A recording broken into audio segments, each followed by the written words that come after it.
गौरी पुत्र गणेश भगवान की जय। हर हर महादेव। आज के इस वीडियो में आप सुनने वाले हैं हरियाली अमावस्या या फिर सावन अमावस्या की व्रत कथा।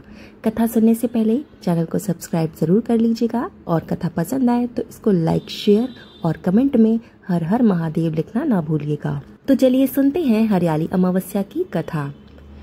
एक समय की बात है, एक राजा महल में अपने परिवार के साथ सुखपूर्वक निवास किया करता था। उसका एक पुत्र था जिसकी शादी हो चुकी थी। राजा की पुत्रवधू ने एक दिन रसोई में मिठाई रखी हुई देखी तो वो सारी मिठाई खा गई। जब उससे पूछा गया कि सारी मिठाई कहाँ गई तो उसने कहा कि सारी मिठाई तो चूहे खा गए। और ये बात जब वो कह रही थी तो चूहों ने उसकी ये बात सुन ली और वे इस गलत आरोप को सुनकर बहुत क्रोधित हुए। उन्होंने बाद में राजा की बहू को सबक सिखाने का निश्चय किया। कुछ दिनों के बाद महल में कुछ मेहमान आए तो चूहों ने सोचा कि ये बहुत अच्छा मौका है राजा की पुत्रवधू को सबक सिखाने का। बदला लेने के लिए चूहों ने बहू की साड़ी चुरा ली और उसे जाकर अतिथि के कमरे में रख दी। अब जब सुबह सेवकों और अन्य लोगों ने उस साड़ी को वहां रखा हुआ देखा तो लोग राजा की वधू के चरित्र के बारे में बातें करने लगे। ये बात जंगल में आग की तरह पूरे गांव में फैल गई। जब ये बात राजा के कानों तक पहुंची तो उसने अपनी पुत्र वधू के चरित्र पर शक करते हुए उसे महल से निकाल दिया। राजा की बहू महल से निकलकर एक झोपड़ी में रहने लगी और नियमित रूप से पीपल के एक वृक्ष के नीचे दीपक जलाने लगी। इसके साथ ही वो पूजा करके गुड़धानी का भोग लगाकर लोगों में प्रसाद भी वितरित करने लगी।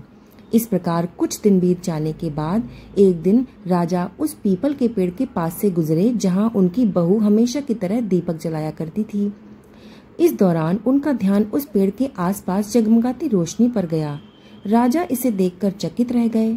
महल में वापस आने के बाद उन्होंने अपने सैनिकों से उस रोशनी के रहस्य का पता लगाने के लिए कहा। सैनिक राजा की बात मानकर उस पेड़ के पास चले गए। वहां पर उन्होंने देखा कि दीपक आपस में बातें कर रहे हैं। सभी दीपक अपनी अपनी कहानियां बता रहे हैं। तभी एक दीपक कहता है कि मैं राजा के महल से हूँ। महल से निकाले जाने के बाद राजा की पुत्रवधू रोज मेरी पूजा करती है और मुझे प्रज्वलित करती है।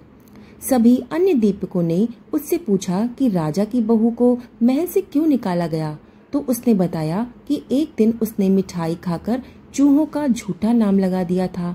इस पर चूहे नाराज हो गए और राजा की बहू से बदला लेने के लिए उसकी साड़ी अतिथि के कमरे में रख गए। ये सब देखकर राजा ने उन्हें महल से निकाल दिया। ये सुनकर सैनिक भी हैरान हो गए और महल में वापस आकर उन्होंने राजा को पूरी कहानी सुनाई। ये सुनकर राजा को अपनी गलती का एहसास हुआ और उन्होंने अपनी पुत्रवधू को महल में वापस बुलवा लिया। इस प्रकार पीपल की पेड़ की नियमित रूप से पूजा करने का फल राजा की पुत्रवधू को मिला।